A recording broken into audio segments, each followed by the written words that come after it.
তা আমি নাম রাখছিলাম রাজরানী। এই রাজরানী নামটা রাখাতেও ওর হিংসা হয়, জেলাস ফিল হয় যে আমার বোনের কোনো সইতে পারে না, বোনের সাথে সম্পর্ক হতে পারে না, খারাপ সম্পর্ক এরকম। মানে যেটা বলার মতো, আমি শুধু ভিডিও দেখছি আর কান্না করছি আর আল্লাহকে ডাকছি, জাল্লা তুমি কিছু একটা করো। আসলে মূল ঘটনা সবাই দেখছে যে ও যে বলছে যে বাংলাদেশ কিন্তু 95% মুসলমান কান্ট্রি। তো এই 95% মুসলমান কান্ট্রি দেশে ও ডাইরেক্টলি বলেছে ভাই বোনের যে সম্পর্কটা অপবিত্র বানিয়ে ফেলছে। তো এই বিষয়টা নিয়ে আমি কথা বলতে চাইছিলাম, কিন্তু কথা বলতে পারিনি। তখন কিন্তু একটা মানে শিশু পরিস্থিতি ছিল অন্যরকম। তো একটা মানুষ কতটা বিবেকহীন হলে পারে যে ভাই বোনের পবিত্র সম্পর্কটাকে অপবিত্র বানায় ফেলে। আল্লাহ কিন্তু বিবেক দিছে মানুষের, গরু ছাগলের কিন্তু বিবেক দিন, মানুষের কিন্তু বিবেক দিছে।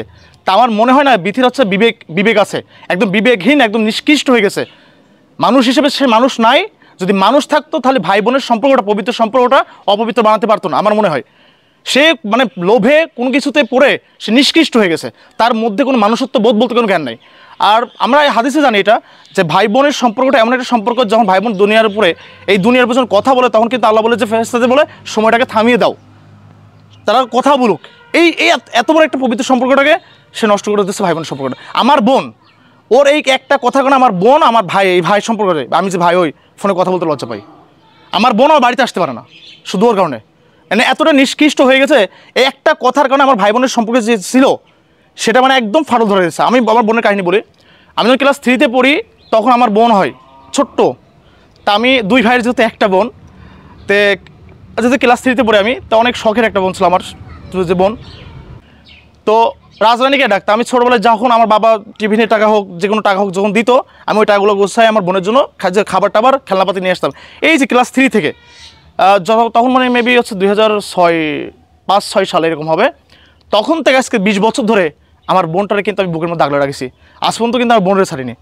তো আমার বোনের এমন কোনো আবদার নাই যে আমি পূরণ করি। যেহেতু ভাই আমার বোন কিন্তু আমার মা যদি আজকে দুনিয়াতে চলে যায়, বোন কিন্তু আমার আগলে রাখবে না, সে যতই ছোট হোক। তো এই বোনটাকে আমি এত পরিমাণ আদর করছি, এত পরিমাণ ভালোবাসছি, আমি নিজে না আমার বোনরে দিছি, এত পরিমাণ আদর করছি। সেই বোনটার সাথে আমাকে খারাপ বানিয়ে ফেলছো এই যে মানুষত্বহীন, বিবেকহীন একটা পশু সমতুল্য একটা মেয়ের। মানে যেই মানুষটা, মানে আমার বোন আমার জন্য, আমার যদি কোনো অসুখ হয় সে কিন্তু নামাজ পড়ে আমার জন্য কান্না করে, আমাকে জয় ধরে কান্না করে। আমার ঘরের বউ আমার জ্বর আসলে অত কেয়ার করবে কিনা জানি না, আমার বিপদে আমার বউ কিন্তু আমার হাত ছেড়ে দেয়, কিন্তু আমার বোন কোনো হাত ছেড়ে দেয় না। আমার বোন আমার জন্য, কারণ আমি যদি কোনো খারাপ পথে চলে যাই, কোনো খারাপ কাজ হয়তো করি, কোনো অন্যায় কাজ করি, আমার বোন কিন্তু আমার পক্ষে কান্নাকাটি করে।